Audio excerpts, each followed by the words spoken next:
오늘 함께 나눌 하나님의 말씀은 신명기 8장 1절부터 4절 말씀입니다. 신명기 8장 1절부터 4절 말씀입니다.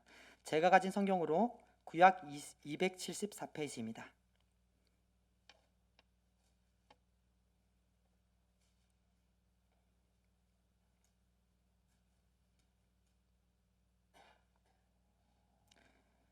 다 찾으신 줄 알고 교독하시겠습니다. 내가 오늘 명하는 모든 명령을 너희는 지켜 행하라. 그리하면 너희가 살고 번성하고 여호와께서 너희의 조상들에게 맹세하신 땅에 들어가서 그것을 차지하리라. 너희 하나님 여호와께서 이 40년 동안에 너희에게 광야 길을 걷게 하신 것을 기억하라. 이는 너를 낮추시며 너를 시험하사 너희 마음이 어떠한지 그 명령을 지키는지 지키지 않는지 알게 하려 하심이라. 너를 낮추시며 너를 줄이게 하시며 또 너도 알지 못하며 너의 조상들도 알지 못하던 만나를 너에게 먹이신 것은 사람이 떡으로만 사는 것이 아니요 여호와의 입에서 나오는 모든 말씀으로 사는 줄을 너에게 알게 하려 하심이니라. 같이 읽겠습니다. 이 40년 동안에 너의 의복이 헤어지지 아니하였고 너의 발이 부르트지 아니하였느니라. 아멘. 오늘은 사람은 떡으로만 사는 것이 아니다 라는 제목으로 함께 말씀을 나누고자 합니다. 성도님들은 사람이 무엇으로 사는가 라는 고민을 해보신 적이 있으십니까? 저는 설교 준비를 하면서 이 질문이 너무너무 중요한 질문이다 라는 생각을 했었는데요. 제가 정말 좋아하는 러시아의 대문호였던 톨스토이도 자신의 책을 통해서 이 질문을 하였습니다. 그 책 제목 자체가 사람은 무엇으로 사는가인데요. 이 책을 보면요, 물질의 풍요를 누리고 모든 것을 다 할 수 있을 것 같았던 부자도 당장 죽을 내일을 알지 못하더라. 그런데 내일에 소망이 없던 엄마 잃은 아이도 한 부인의 사랑을 통해 살게 되더라. 사람을 살게 하는 것은 물질이 아니라 사랑이더라 라고 이야기를 하고 있습니다. 그런데 사실 이 한국을 살아가는 우리에게는 이 질문이 필요가 없어 보입니다. 이미 답이 정해져 있거든요. 세계 주요 국가를 대상으로 삶을 의미 있게 만들어주는 것은 무엇인가요? 라는 설문을 조사했던 적이 있습니다. 대부분의 나라가 가족이었어요. 그런데 한국만 보십시오. 메뉴에 있죠. 잘 안 보이시죠? 뭐라고 적혀 있냐면 물질적 풍요라고 적혀 있습니다.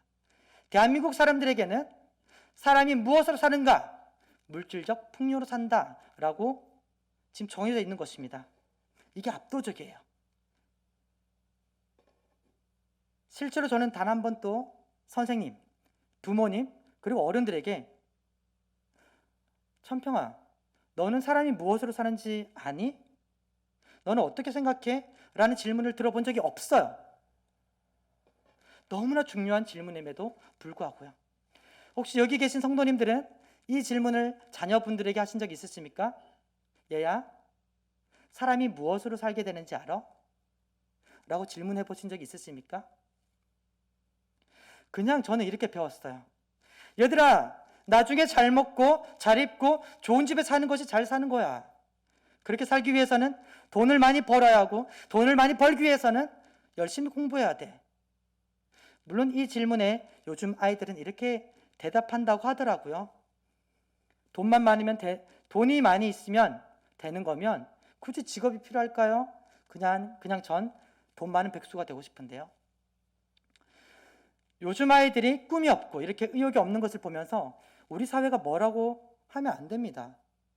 왜냐고요? 우리가 그렇게 가르쳤거든요. 돈이 많은 것이, 잘 먹고 잘 입는 것이 잘 사는 것이야 라고요. 그런데 아이들 입장을 생각해 보십시오.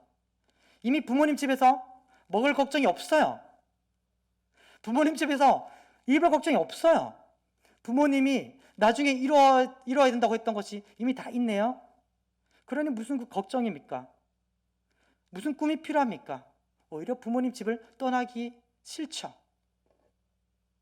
우리가, 그리고 이 사회가 사람이 물질 외에 무엇으로 살아야 하는지, 무엇으로 살 수 있는지를 가르쳐 주지 않았기 때문에 어쩌면 지금 다음 세대가 저렇게 방황하는 것일 수도 있습니다. 그리고 계속 이 사회가 우리가 무엇으로 살아야 하는지를 다음 세대에 가르쳐 주지 못한다면 어쩌면 한국 교회뿐만 아니라 한국 사회의 미래도 없다고 할 수 있습니다. 그렇기 때문에 오늘은 한국 교회가 가르쳐야 할 사람은 무엇으로 살 수 있는 것인지를 함께 나누고자 합니다. 첫 번째, 같이 읽어보겠습니다. 시작. 삶보다 하나님의 백성이 되는 것이 먼저다. 오늘 말씀 1절 같이 또 읽어보겠습니다. 시작. 내가 오늘 모든 명령을 너희는 지켜 행하라. 그리하면 너희가 살고 번성하고 여호와께서 너희의 조상들에게 맹세하신 땅에 들어가서 그것을 차지하리라. 아멘. 아시다시피 신명기는 하나님을 믿지 못하여 범죄한 이스라엘이 40년 동안 광야에서 다 죽고 이후 세대가 자라나 가나안 땅을 향한 여정을 준비하는 다음 세대에게 모세가 전한 말이었어요. 우리는 신명기를 읽으면서 마치 이전에 읽었던 출애굽기, 레위기, 민수기를 다시 읽는 듯한 느낌을 받게 됩니다. 당연하죠. 왜냐하면 모세가 다음 세대에게 전한 말은 그들의 아버지, 어머니가 들었던 내용과 크게 다르지 않거든요. 다만 모세가 그들의 부모 세대가 잘못했던 잘못을 다시 하지 않도록 강조하는 내용들이 곳곳에 나타나는데 오늘 말씀도 그 부분 중에 하나입니다. 오늘 말씀 시작을 보면 이렇게 말하고 있습니다. 내가 오늘 명하는 모든 명령을 너희는 지켜 행하라. 그리하면 너희가 살고 번성하고 여호와께서 너희의 조상들에게 맹세하신 땅에 들어가서 그것을 차지하리라. 우리는 이 내용에서 모세를 통해 말씀하시는 하나님의 의도를 읽을 수 있어야 합니다. 먼저 이 내용에서 두 가지 중요한 것을 찾을 수 있죠. 명령을 지켜 행하는 것, 그리고 약속하신 땅을 얻는 것요. 여기서 우선순위가 뭘까요? 명령에 순종하는 것과 약속의 땅을 얻는 것, 둘 중에 어떤 것이 우선순위일까요? 그렇죠. 하나님 명령에 순종하는 거죠.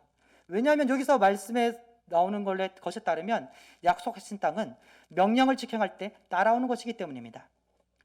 이 말씀은요, 시내산 언약과도 연결이 되어져요. 절망스러운 애굽에서 구원받은 이스라엘 백성들은 이제 희망으로 가득 차 있습니다. 하나님 우리를 구원하신 것도 감사한데 조상들에게 약속하셨던 그 땅으로 우리를 인도하신다니, 애굽에서 구원하시고 이제 알아서 해 라고 하실 수 있잖아요. 그런데 하나님의 구원은 단순히 애굽에서 구원하는 것으로 끝나지 않았습니다. 젖과 꿀이 흐르는 땅으로 인도하는 것으로 이어졌죠. 그런데 하나님은 이스라엘 백성들을 약속하신 가나안 땅으로 바로 인도하지 않으셨습니다. 목적지는 가나안 땅인데 말이죠. 시내산으로 먼저 인도하셨습니다. 그리고 거기서 그들과 언약을 맺죠. 출애굽기 19장 5, 6절에 보면 그 내용이 나오는데요. 이렇게 말하고 있습니다. 세계가 다 내게 속하였나니 너희가 내 말을 듣고 내 언약을 지키면 너희는 모든 민족 중에서 내 소유가 되겠고 너희는 내게 대하여 제사장 나라가 되며 거룩한 백성이 되리라. 아까 신명기 말씀과 비슷하죠. 너희가 내 말을 지켜 행하면 약속된 그 땅으로 인도하리라. 여기도 하나님의 언약을 잘 지켜 행하면 너희가 내 소유가 되겠고 제사장 나라가 되며 거룩한 백성이 되리라. 하나님은요, 이스라엘 백성들이 가나안 땅에 들어가는 것이 너무나 중요했지만 그보다 먼저 되어야 하는 것이 이스라엘이 하나님의 백성이 되는 것, 하나님을 왕으로 섬겨야 하는 것임을 지금 이렇게 알려주시고 계신 것입니다. 이것을 위해서 그들은 시내산에서 11개월 정도 머물게 됩니다. 여기서 하나님이 누구시며 하나님을 어떻게 섬겨야 하는지, 그분의 백성으로 어떻게 살아야 하는지를 배우고 훈련하게 됩니다. 성도 여러분, 우리의 신앙도 마찬가지입니다. 우리는 예수님을 통해 구원을 받았고 천국 가는 것을 당연하게 여기지만 그 전에 전제가 되어야 하는 것이 있다는 것을 반드시 알아야 됩니다. 그 전제가 뭔지 아십니까?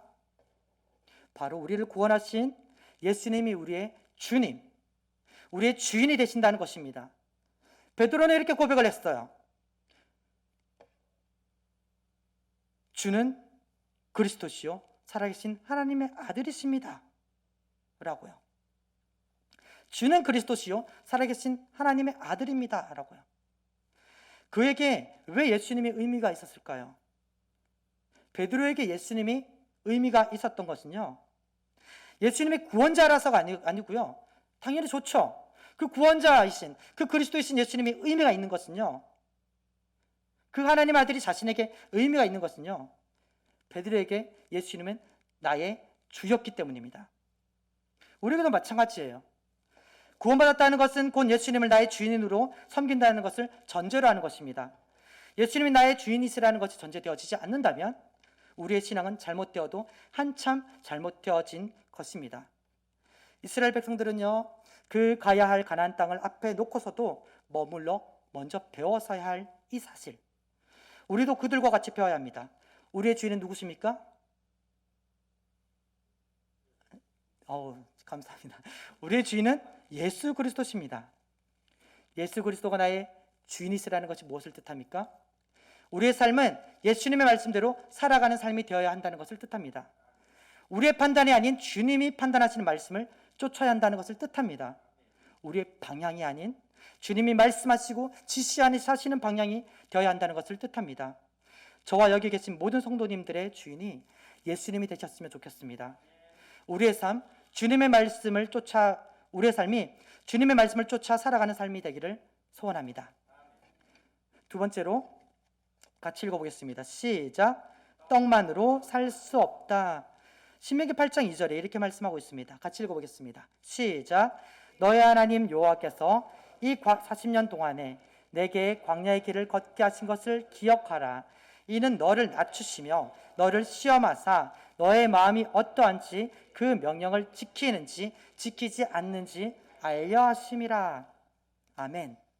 하나님이 이스라엘 백성들에게 분명히 말씀하셨습니다.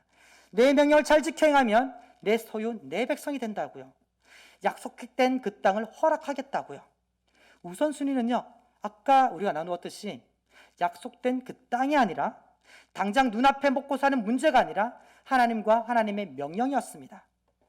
하나님의 백성으로서 이스라엘은 하나님의 명령을 지켜 행하는 것을 가장 우선순위로 했어야 합니다.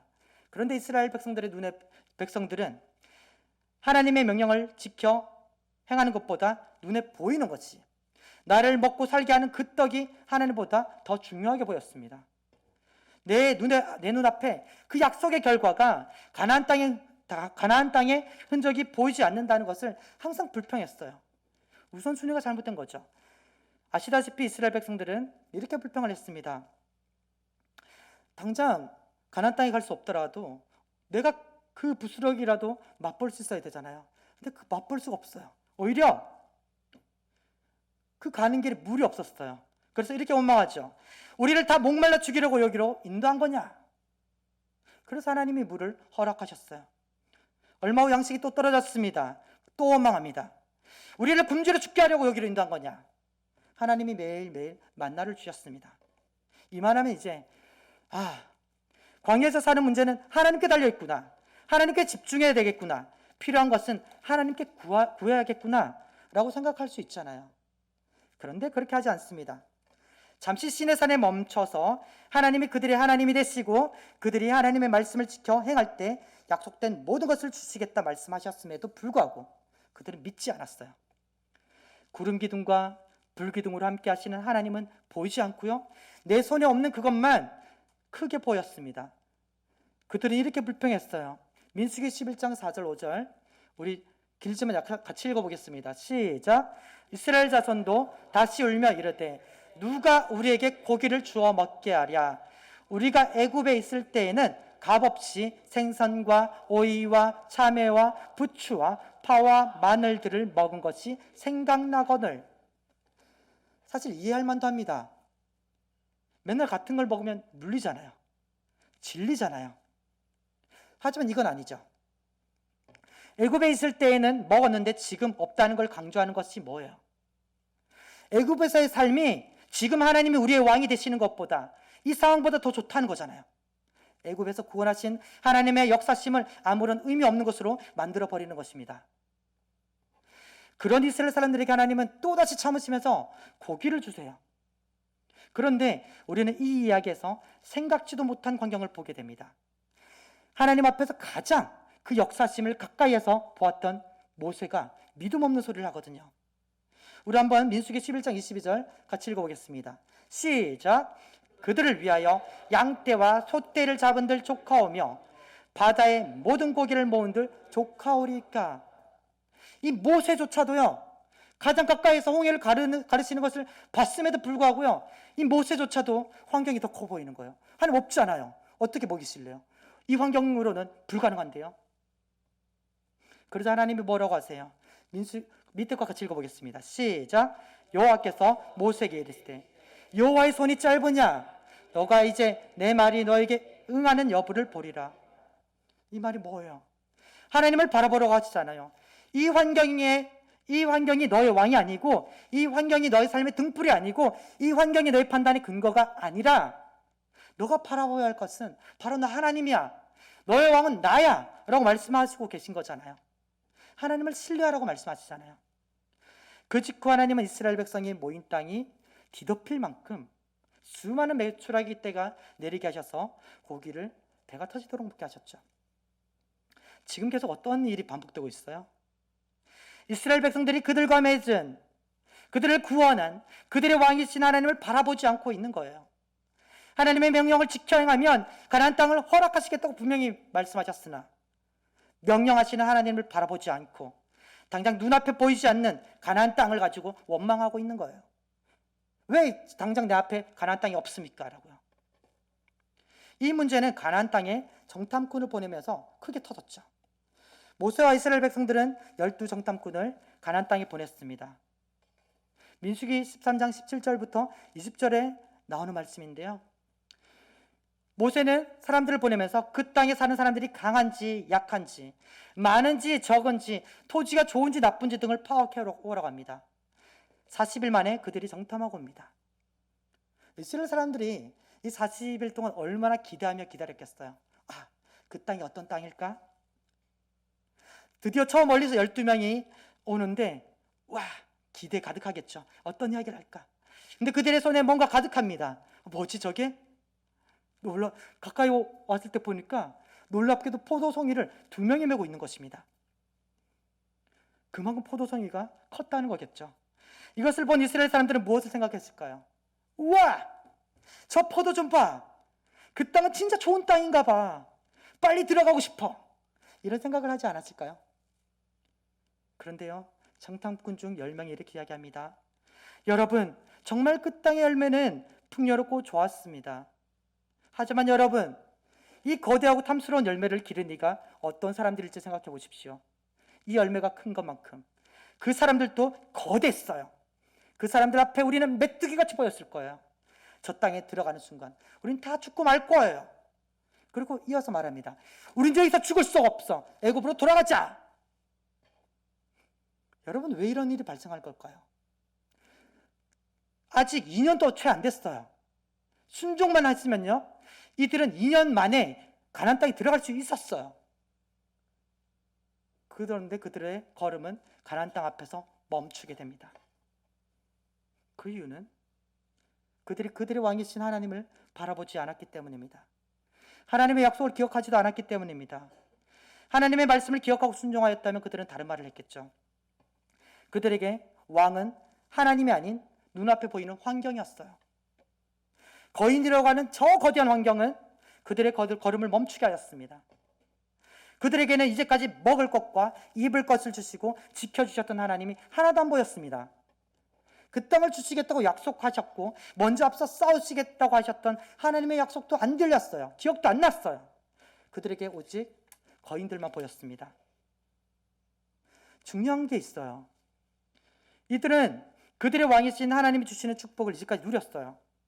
하지만요, 이제까지 단 한 번도 그 환경을 뛰어넘어서 하나님의 말씀에 순종해 본 경험은 없었습니다.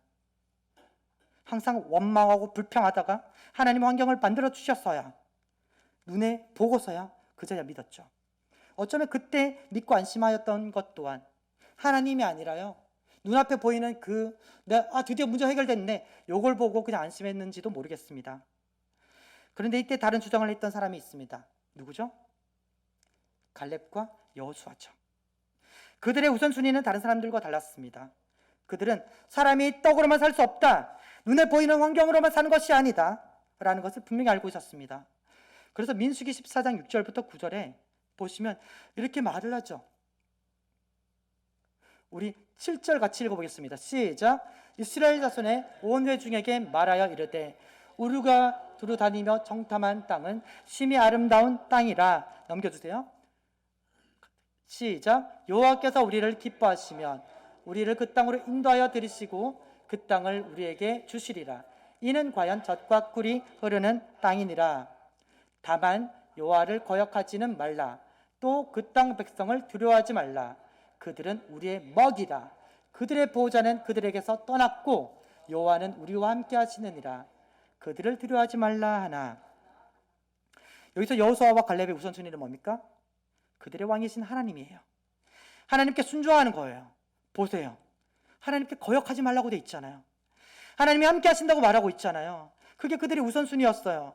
그들에게 환경은 그들이 나아가지 못할 방해물이 아니었습니다. 단지 우선순위만, 그들의 왕만 환경에서 하나님으로 바뀌었을 뿐인데 그들의 시선이 달라졌어요. 그들의 판단이 달라졌어요. 환경이 우선시되었던 백성들에게는 자신이 메뚜기였지만 왕이신 하나님의 말씀이 우선시되었던 여호수아와 갈렙에게는요, 저 거인이 먹이였어요. 구절에서 그렇게 말하고 있잖아요. 환경이 이스라엘 백성들을 흔들었던 게 아닙니다. 그들이 누구를 주인으로 삼느냐, 무엇을 우선순위로 삼느냐에 따라서 그들이 흔들렸던 것입니다. 성도님들의 왕은 누구십니까? 주 예수 그리스도이십니까? 아니면 이 세상과 우리가 살아가는 환경입니까? 제가 이 질문을 하지만 사실 저에게도 이 질문은 굉장히 쉽지 않습니다. 예수님의 제자에게도 이 질문은 쉽지 않았어요. 예수님의 제자들은 무엇을 바라고 예수님을 쫓았는지 아십니까? 우리와 똑같아요. 영생이죠. 구원이죠. 하나님의 나라죠. 그런데 그것보다 더 가까이 원했던 것은요, 예수님이 회복할 거라고 생각되어지는 이스라엘 나라였습니다. 예수님을 팔았던 가룟 유다만 그런 생각을 했던 게 아니고요, 다른 제자들도 마찬가지였습니다. 그러니까 예수님이 야, 이제 내가 죽을 거야, 오늘의 죄를 지고 내가 십자가에서 죽을 거야 라고 말씀하실 때 제자들이 뭐라고 해요? 예수님, 주님, 왕이 되실 때 저를 좌편에, 우편에 앉게 해주십시오, 이렇게 이야기하잖아요. 예수님이 안 보여. 내 앞에서 지금 죽음을 앞두고 계신 우리 주님이 안 보이고 내가 얻을 그것만 보이는 거죠. 결국 가룟 유다는 이스라엘의 회복이라는 자신의 이상을 이루어주지 않을 것 같아 예수님을 팔아버리죠. 나머지 제자들도 눈앞에 어려움이 닥치자 모두 예수님을 떠나버리고 맙니다. 우리는 이스라엘 백성이나 아니면 저 예수님의 제자들과 다를까요? 아니요. 저도 마찬가지라고 생각합니다. 우리도 마찬가지라고 생각합니다. 우리도 이스라엘과 같이 저 제자들과 같이 천국의 삶을 원합니다. 그런데 우리 또한 그들과 같이 당장 그 천국이 내 눈앞에 놓이길 원합니다. 예수님을 믿긴 믿지만 나의 주라고 고백하긴 하지만 당장 내 눈앞에 놓인 현실이 예수님보다 더 커 보입니다. 예수님이 왕이신가? 아니면 나에게 주어진 이 환경이 왕인가? 우리는 이런 영적 다툼을 끊임없이 해가야 됩니다. 때로는 이스라엘 백성들처럼 구원받은 자의 삶이 왜 이러냐, 차라리 믿지 않는 자들의 삶이 좋아 보인다, 애굽에서 나오기 전이 더 좋았다 라고 이야기할 수도 있고요, 예수님의 제자들처럼 어려운 상황에서는 주인이라고 실컷 고백했던 예수님을 떠나 내 방법과 내 상식을 의지할 수도 있습니다. 어렵습니다. 어려워요. 왜냐하면 우리는 현실을 살아가고 있잖아요. 실제 삶이기 때문입니다. 특히나 물질이 있으면 모든 것을 할 수 있다는 이 자본주의 사회에서는, 물질을 왕으로 삼기는 만몬주의 사회에서는 더 어렵습니다. 실제로 물질이 모든 것을 좌지우지하는 듯 보이니까요. 물질의 힘이 하나님보다 거대해 보이잖아요. 당장은. 이렇게 치열한 세상 속에서 그렇다면 우리는 어떻게 해야 예수님을 주인으로 섬기며 살 수 있다는 말입니까? 그의 답이 바로 오늘 본문 3, 4절에 나와 있습니다. 같이 읽어보겠습니다. 시작. 떡으로만이 아닌 말씀으로 산다. 3, 4절 또 같이 읽어보겠습니다. 시작. 너를 낮추시며 너를 줄이게 하시며 또 너도 알지 못하며 너의 조상들도 알지 못하던 만나를 너에게 먹이신 것은 사람이 떡으로만 사는 것이 아니요 여호와의 입에서 나오는 모든 말씀으로 사는 줄을 너에게 알게 하려 하심이니라. 이 40년 동안에 너의 의복이 헤어지지 아니하였고 너의 발이 부르트지 아니하였느니라. 아멘. 이스라엘 백성들은 아까 말씀드렸듯이 2년이 채 되지도 않아서 가나안 땅에 들어갈 기회가 있었습니다. 그러나 그들의 범죄로 40년이나 광야에 헤맸죠.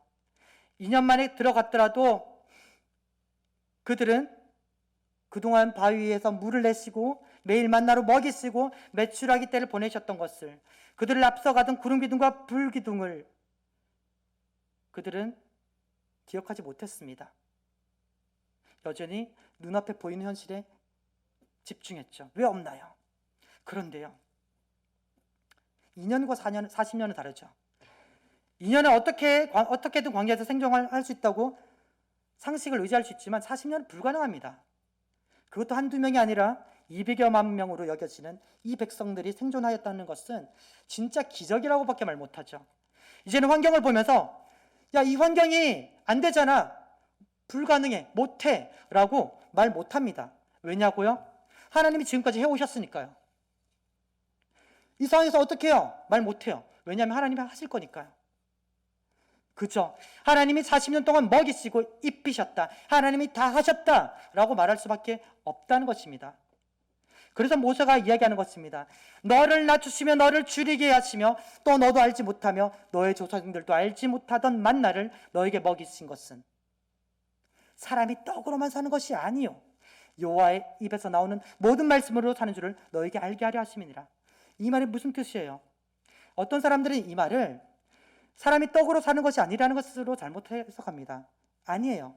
이스라엘 백성들은요, 분명히 광야에서 떡을 먹었어요. 음식을 먹고 생존했습니다. 만나와 메추라기와 반석의 물을 먹으면서 생존했어요. 이거 없으면 죽습니다. 떡을 먹어야 돼요. 상식적인 방법으로 현실의 환경이 주어져서 살았다고 분명히 이야기하고 있습니다. 그래서 여기 표현으로도 떡으로 사는 것이 아니다가 아니라 떡으로만 사는 것이 아니다라고 이야기하고 있는 것입니다. 그러면 떡으로만 사는 것이 아니라고 하면 또 무엇이 필요하다는 것입니까? 이렇게 말하죠. 여호와의 입에서 나오는 모든 말씀으로 산다. 뭐라고요? 여호와의 입에서 나오는 모든 말씀으로 산다. 이스라엘 백성들이 광야에서 떡으로 살 수 있었던 이유가 뭘까요? 그 떡은 어디서 난 걸까요? 광야에는 떡이 없잖아요. 그 떡은, 만나는, 메추라기는, 물은 하나님의 말씀으로 난 것이었습니다. 이것을 경험한 이스라엘 백성들은 모세의 말을 들으면서 지금 우리가 이 글을 보는 것과 느낌이 달랐을 거예요. 그들은 이 말씀을 들으면서 40년간의 광야 생활을 기억했을 거예요. 그동안 하나님이 말씀하신 것을 쫓아 살아갈 때 어떻게 먹고 입고 살리셨는지 파노라마처럼 그 기억이 지나갔을지도 모르겠습니다. 이렇게 눈앞에 보이는 환경보다 하나님을 더 신뢰하게 된 이스라엘 백성들은 이후에 어떻게 나아가나요? 여리고성 전투에서는 상식적으로 말도 안 되는 하나님 명령에 순종해요. 여리고성을 어떻게 무너뜨렸어요? 이스라엘 백성들이 열심히 전략을 짰나요? 아닙니다. 6일 동안 한 바퀴 돌래요. 7일 7바퀴 돌고 나팔을 불래요. 이게 무슨 전략입니까? 근데 그럴 때, 순종할 때, 내 생각, 내 판단이 아니라 하나님의 말씀에 순종해 나갈 때 눈앞에 진짜 무너졌어요. 떡이 나타난 거예요. 이스라엘 백성들은요, 광야에서 경험했던 하나님이 가나안 땅에서도 역사하실 것을 분명히 알았던 것입니다. 가나안의 연합군 앞에서도 눈앞에 보이는 수많은 적군에 흔들린 것이 아니라 하나님의 말씀에 순종함으로 나갔습니다. 그때 하나님이 약속하신 대로 가나안 땅을 주시는 것을 경험합니다. 그들의 능력? 아니요. 하나님의 능력으로요. 언제요? 하나님의 말씀에 순종하며 나갈 때요. 그 중에 나이든 갈렙이 있었습니다. 40년 전 이스라엘 백성들을 가나안 땅에 들어가지 못하도록 벌벌 떨게 만들었던 민족이 있어요. 아낙 자손이라고. 거인족이에요. 이 갈렙은 85세나 되었어요. 늙었어요. 그런데 이 갈렙이 뭐라고 하는지 아십니까? 그 땅을 저에게 주십시오. 하나님이 그 땅을 저에게 주실 것입니다. 그리고 그 땅에 들어가서 이기고 차지하잖아요. 하나님의 말씀에 의지하여 믿음으로 차지하는 것을 보여주는 것입니다. 어떻게 이런 결과들이 가능해요? 광야에서 사람이 떡으로만 사는 것이 아니라 하나님의 말씀으로 사는 것을 경험했기 때문입니다. 40년 동안요.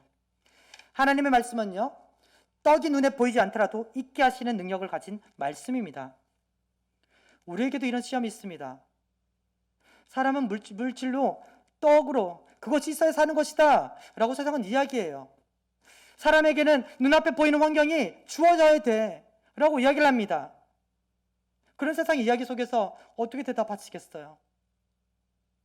그때 우리는 앞서가신 우리의 주인 되신 주님을 바라봐야 됩니다. 주님은 이스라엘 자손들과 같이 떡에 이 땅의 환경에 집중하지 않았습니다. 하나님과 영원전부터 함께 하셨던 그 주님은 하나님의 입으로 나오는 말씀으로 살아가는 것임을 너무나 잘 알고 계셨습니다. 이스라엘 백성들은요, 40일 동안 정탐하면서 그 풍요로움을 누리고도 불신하였지만요, 예수님은요 40일 동안이나 밤낮 줄이 그시고서도 사단의 시험 가운데서 이렇게 대답하십니다.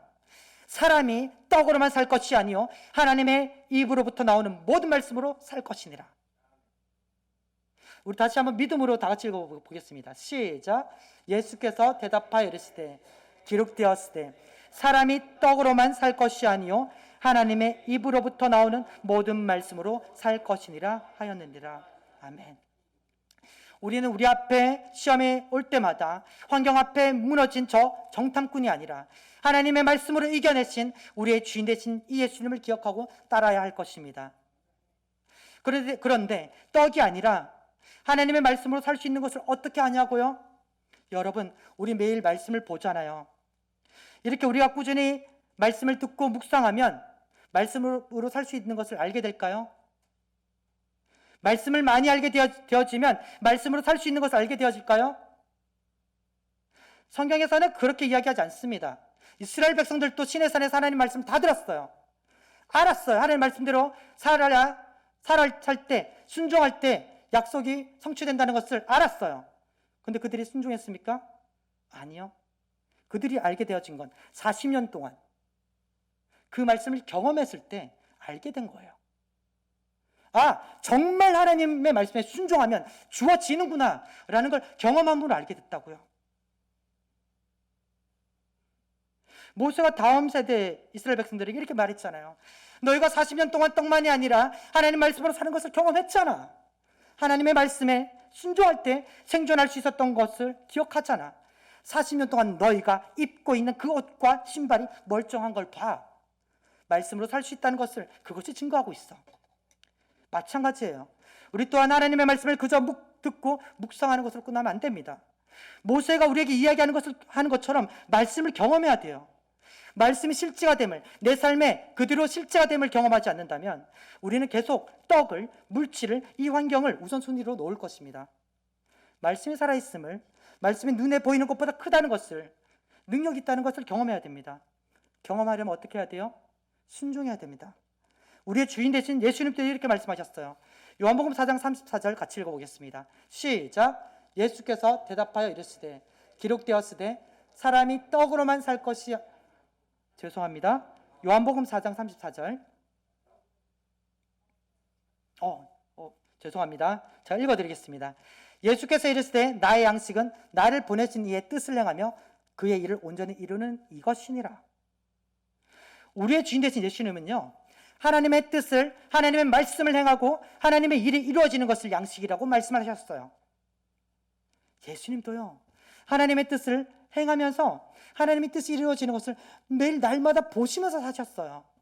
그래서 복음서에서는 이런 말씀, 이런 표현들이 가득해요. 선지자의 말씀이 이루어지니라. 말씀이 이루어지니라. 예수님이 그렇게 말씀에 순종하시면서 그 말씀이 삶에서 이루어지는 것을 양식으로 삼으며 사셨다면 그 종인 우리가 예수님을 따라 하나님의 뜻에, 하나님의 말씀에 순종해야 하는 것은 당연하지 않습니까? 예수님이 이렇게 말씀하셨어요. 마태복음 6장 33절에서 같이 읽어보겠습니다. 시작. 그런즉 너희는 먼저 그의 나라와 그의 의를 구하라. 그리하면 이 모든 것을 너희에게 더하시리라. 아멘. 우리는 예수님과 같이 하나님 말씀에 순종함으로, 하나님의 나라와 의를 구함으로 모든 것을 채우시는 하나님의 은혜를 경험해야 됩니다. 이 말씀이 그냥 성경에 적혀 있으니까 좋은 거지, 그 정도로 머물면 안 되고요. 우리 삶에 정말 하나님 나라 의를 구할 때 내 삶에 역사하시는 것을 경험해야 된다고요. 배려야 하나님 말씀에 순종해야 되는데 이런 자세로 우리가 하나님 말씀을 봤으면 좋겠습니다. 사도행전 17장 11절 12절에 보면 우리 어떤 자세로 말씀을 봐야 되는지를 잘 알려주고 있는데요. 같이 읽어보겠습니다. 시작. 베레아에 있는 사람들은 데살로니가에 있는 사람들보다 더 너그러워서 간절한 마음으로 말씀을 받고 이것이 그러한가 하여 날마다 성경을 상고함으로 그 중에 믿는 사람이 많고 또 헬라의 귀부인과 남자가 적지 아니하나. 아멘. 왜 베레아에 사는 사람들 중에 하나님을 믿는 사람이 많았겠습니까? 그들은 성경을 말씀을 듣고 끝내지 않았어요. 아, 좋은 말씀이구나. 끝내지 않았어요. 그대로 되겠지 하지 않았어요. 그들은 말씀을 붙들고요, 정말 그런가 순종해보고 경험해 본 겁니다. 성경 말씀을 보실 때 이런 말씀으로 보셨으면 좋겠어요. 내가 이 말씀을 붙들고 살아가 보리라. 내가 이 말씀에 순종으로 살겠다. 그리고 주님, 저에게도 이 성경 말씀이 실제가 되어지기 원합니다. 제 삶에서도 이 말씀이 그대로 이루어지기를 원합니다. 그럴 때 우리는 히브리서의 저자와 같이 이런 고백을 하게 될 것입니다. 같이 읽어보겠습니다. 시작. 하나님의 말씀은 살아있고 활력이 있어 저희의 날선 어떤 검보다도 예리하여 혼과 영과 및 관절과 골수를 찔러 쪼개기까지 하며 또 마음의 생각과 뜻을 판단하나니. 아멘. 이 히브리서 저자에게는 이렇게 말씀은 날카롭고 내 삶에 역동력이 있고 움직이는 거였어요. 말씀이 실제였어요. 우리도 이렇게 말씀이 실제가 되는 삶을 살았으면 좋겠습니다. 눈에 보이는 환경, 물질 조건이 아니라, 떡만이 아니라 하나님의 말씀으로 하나님을 고백하며 사는 삶이 되었으면 좋겠습니다. 성도 여러분, 하나님의 말씀을 경험함이 없으면요, 우리의 믿음도 자랄 수가 없습니다. 믿음은 경험하여 안다는 뜻인 야다와 관련이 있어요. 우리는 성경을 통해 예수님을 경험하여서 알게 되고 믿게 되는 것입니다. 성경을 통해서 예수님을 경험하지 못하면 우리는 믿지 못해요.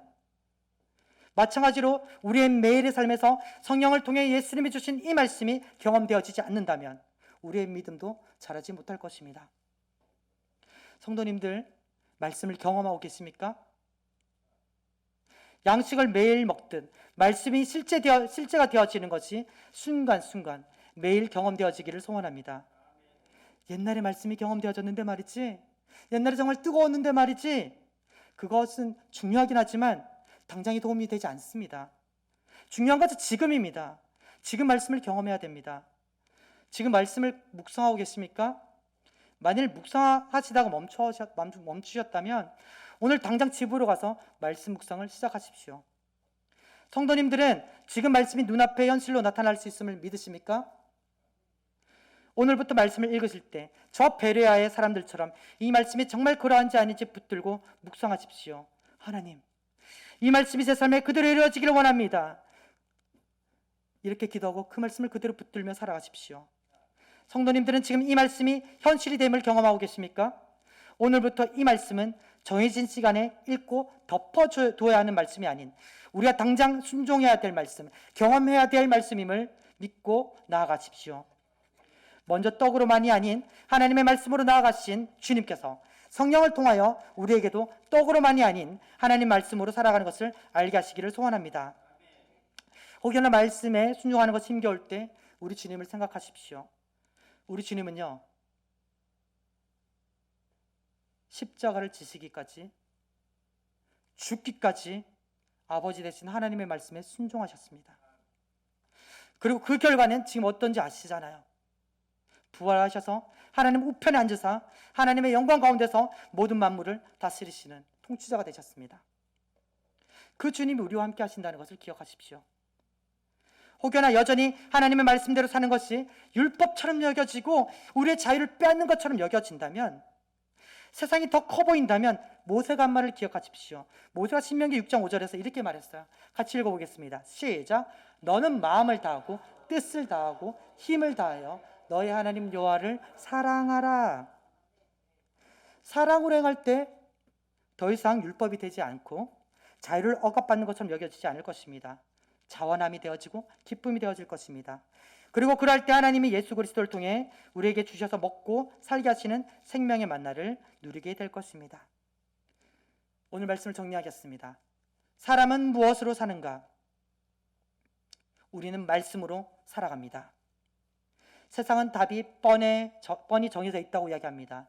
돈을 많이 벌고 눈앞에 많이 쌓아놓는 것, 물질이 사람을 살게 한다고 이야기합니다. 이런 세상에서 우리의 복음이 부끄럽지 않은 것은 우리에게 이 복음은 삶의 능력으로 나타나기 때문입니다. 세상은 하나님이 어디 있냐고 물어봅니다. 그럴 때 우리는 입으로만 있다는 것이 아니라 말씀의 순종함을 통해 떡이 아닌 하나님의 말씀으로 살게 하심을 보여줘야 합니다. 우리의 삶을 통해 역사하시는 하나님을 보여줍시다. 다음 세대에게 고민하게 합시다. 눈에 보이는 떡을 쫓아가는 것이 당연하다고 여기는 이 세대 가운데 부모로서, 선배로서 하나님의 말씀으로 살아가는 것을 보여주므로 그들에게 세상이 알지 못하고 누리지 못하는 구원의 삶을 보여줍시다. 얘들아, 떡만이 아닌 하나님의 말씀으로 사는 것이란다. 우리의 입술로만 말씀을 전하면요, 세상은 반드시 우리가 전하는 복음으로 인해 불편함을 느끼고 강요를 여길 것입니다. 그러나 우리의 입술만이 아닌 우리의 삶으로 전하면 세상은 우리 안에 드러나는 예수 그리스도를 통해 설득되어질 것입니다. 말씀으로 살아간다는 것, 말씀이 삶의 체험되어진다는 것, 말씀이 우리 삶의 능력이 되어진다는 것, 그런 삶을 살 때 놀라운 일이 일어나요. 어떤 일이 일어나는지 아십니까? 우리 입술에서 흘러나오는 고백들이 말씀과 가까워져요. 내 삶의 고백이었는데 이게 말씀에 있네? 그리고 이 고백이 말씀과 하나 되어질 때 전도는 힘이 있는 거예요.